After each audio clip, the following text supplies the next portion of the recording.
বিদ্যুৎ সাশ্রয়ে মসজিদে এসি বন্ধ না করে কারেন্টের মন্ত্রী, আমি আপনাকে বলতে চাই মসজিদে কারেন্টের বিল হয় মসজিদ কমিটির টাকায়, আর আপনারা যারা মন্ত্রণালয়ে বড় বড় অফিস আদালতে বসে বসে আরামে 24 ঘন্টা এসি নিচে বসে আরামের হাওয়া খাচ্ছেন, আপনাদের কারেন্টের বিল হয় আমাদের মতো মানুষের কষ্টের ব্যাড ট্যাক্সের টাকা। সে কথা ভুলে গেলে চলবে না। শুধু মসজিদের জন্য আইন, মসজিদ হচ্ছে গিয়ে আল্লাহর ঘর, এখানে মুসল্লিরা আসবে, তারা নামাজ রোজা পড়বে।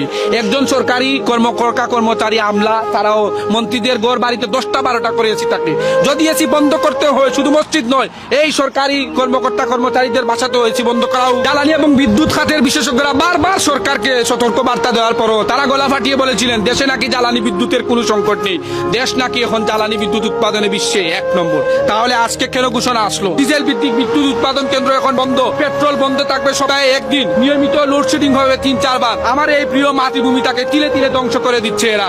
এর বিচার ইনশাল্লাহ একদিন হবে। বাসা বাড়ি নয়, দোকান শোরুম নয়, অফিস আদালত নয়, শুধু মসজিদের মধ্যেই এসি বন্ধ করতে হবে। মসজিদে 5 ওয়াক্ত নামাজ করতে সময় লাগে মাত্র আপনার 2 ঘন্টা। এই সরকারি কর্মকর্তারা আমলারা এই তাদের শরীরের মধ্যে চর্বি জমে গেছে, এদের এসি বন্ধ করে দেওয়া হোক। তাহলে এরা বুঝতে পারবে আমাদের মতো খেটে খাওয়া মানুষরা কত কষ্টে দিন যাপন করছে। আজকে যখন দেশের রিজার্ভের মধ্যে টান পড়েছে, সরকার বিদ্যুৎ উৎপাদনে ব্যর্থ হচ্ছে, তখন দোষ দেওয়া হচ্ছে মসজিদের মুসল্লিদের এসির উপরে, হুজুরদের উপরে।